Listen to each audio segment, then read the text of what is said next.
नए ऑर्डर के बारे में हम आपसे जानना चाहेंगे। उसके पहले कुछ नंबर्स के ऊपर, अर्निंग्स के ऊपर अगर आपके पास से मैं जानना चाहूँगी। सबसे पहले एबिटा मार्जिन्स जो कि है, हम देख रहे हैं इस क्वार्टर में काफ़ी मतलब एक शार्प डिक्लाइन देख रहे हैं QOQ बेसिस पर। अगर आप देखें तो impacted by 21 crore of ECL provisions.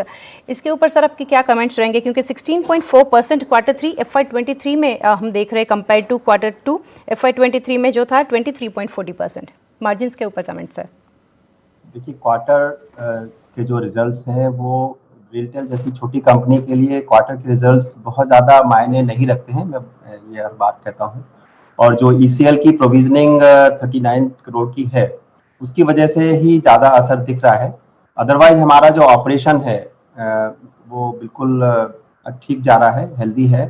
तो इसलिए एबिटा मार्जिन पे प्रेशर है, लेकिन अभी ऐसा कुछ मेरे को दिख नहीं रहा है जिससे हमें अलार्म होने की ज़रूरत है। उसके कारण हमें पता है, और हम जो हमारे प्रोजेक्ट बिजनेस में भी हमें मार्जिन्स के ऊपर प्रेशर आ रही हैं, उनको भी हम लोग एड्रेस करने की कोशिश कर रहे हैं। और हम लोग रादर देन मार्जिन्स को ही केवल टारगेट करने के बजाय वॉल्यूम्स पे भी अब फोकस कर रहे हैं, सो दैट कि हमारी जो एब्सोल्यूट ग्रोथ है, एब्सोल्यूट मार्जिन में भी, जो एबिटा में भी जो एब्सोल्यूट नंबर्स में ग्रोथ है, वो हम मेंटेन कर सकें। जी डेफिनेटली।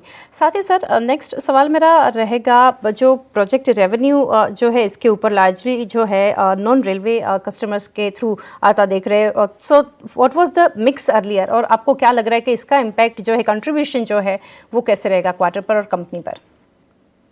जो हमें जो नए ऑर्डर्स मिल रहे हैं वो बिल्कुल सही है कि नॉन रेलवे से ही मिल रहे हैं। लेकिन जहां तक हम अगर अगले 1 साल की बात करें, तो जो हमारे रेलवे के ऑलरेडी हमारे पास जो ऑर्डर्स हैं उनको हम इम्प्लीमेंट करने की पोजीशन में हैं, और अगले 23-24 में भी हमारे रेलवे के ऑर्डर्स की बुकिंग हमारे रेवेन्यू में दिखाई देगी। लेकिन बिल्कुल सही ये है कि हमें जो नॉन रेलवे से ऑर्डर मिल रहे हैं उनका भी अच्छा खासा एक परसेंटेज रहेगा। और मैं समझता हूँ कि अगले साल में लगभग 50% नॉन रेलवे का भी प्रोजेक्ट बिजनेस हमारे रेवेन्यू में बुक होगा। जी, साथ ही सर जो नए ऑर्डर्स जो है रिसेंटली, उसके ऊपर थोड़ी डिटेल्स आपके पास से लेना चाहेंगे। दिसंबर में कंपनी को करीब 99 करोड़ का जो ऑर्डर मिला है, साथ ही 3 जनवरी को 5 साल के लिए 186 करोड़ का जो ऑर्डर मिला है। जैसे ही लाइनअप आपके हो रहे, जो नए ऑर्डर्स कंपनी को यहाँ से हम मिलते हुए देख रहे हैं, इसके ऊपर थोड़ी डिटेल्स हम समझाना चाहें, क्योंकि जनवरी में NMDC से भी आपको करीब 123 करोड़ का जो ऑर्डर मिला है, क्या डिटेल्स रहेगी? देखिए, ज़्यादातर जो ऑर्डर्स हमें मिल रहे हैं वो ICT सेक्टर के ही हैं, जिसमें हम डेटा सेंटर्स को अपग्रेड करते हैं, उनको फिर उसके बाद अगले 4-5 सालों के लिए उनको मेंटेन करते हैं, AMC प्रोवाइड करते हैं, ऑपरेशन में उनको मदद करते हैं। इसके अलावा हमें एक ऑर्डर पौंडीचेरी का मिला है, जो कि स्मार्ट सिटी का प्रोजेक्ट है, जो हमारे लिए पहला इस तरह का एक ऑर्डर है, और ये हमारे लिए बहुत ही एक्साइटिंग है। और इस ऑर्डर के बाद हम आगे स्मार्ट सिटी सेक्टर में आगे बढ़ना चाहेंगे। और एक हमारे को कनेक्टिविटी का ऑर्डर मिला है, जो स्टेट बैंक ऑफ इंडिया से है। वो नई टेक्नोलॉजी है, बेसिकली SD-WAN टेक्नोलॉजी। उसके ऊपर हम उनके ATMs को कनेक्ट करेंगे। तो हम अलग अलग क्षेत्रों में अपना जो हमारा एक्सपर्टीज है उसको हम लोग इनकैश कर रहे हैं और बिड कर रहे हैं लगातार। जी, सो नेक्स्ट सर इसके ऊपर से मेरा वही क्वेश्चन था कि जो इंक्रीज्ड कंपटीशन हम देख रहे हैं रेलवेज़ में, और ऑर्डर विन के ऊपर हो चाहे बिड्स को लेकर हो, काफ़ी जो ऑर्डर आपने यहाँ से आपने विन किए हैं, रेलवे ऑर्डर्स जो है अवॉर्डेड आपको किस तरह से किए जाते हैं, और जो परसेंटेज जो प्राइवेट प्लेयर्स को कैसे यहाँ से डिवाइड करता देख रहे हैं, और कॉम्पिटिशन मार्केट में, कॉम्पिटिटिव मार्केट के लिए आपके क्या कमेंट्स रहेंगे?